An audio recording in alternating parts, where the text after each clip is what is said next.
মাকে আমার পড়ে না মনে, লিখেছেন রবীন্দ্রনাথ ঠাকুর।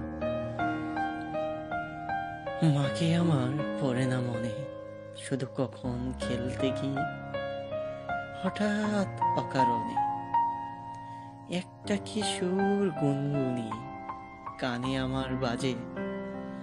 মায়ের কথা মিলাই যেন আমার খেলার মাঝে। মা বুঝি গান গাইতো আমার দোলনা ঠেলে ঠেলে।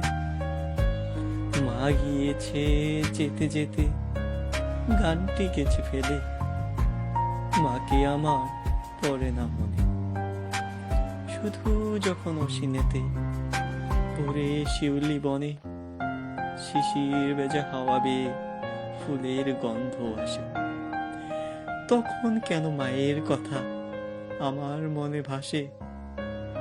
কবে বুঝি আন্ত মাসে ফুলের সাজি বয়ে, পুজোর গন্ধ আসে যে তাই মায়ের গন্ধ হয়ে।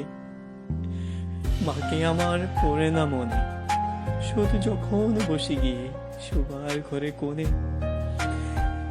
জানলা থেকে তাকায় দূরে নীল আকাশের দিকে।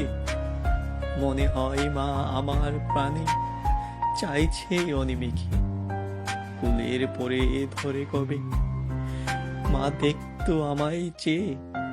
সেই চাউনি রেখে গেছে সারা আকাশ চেয়ে।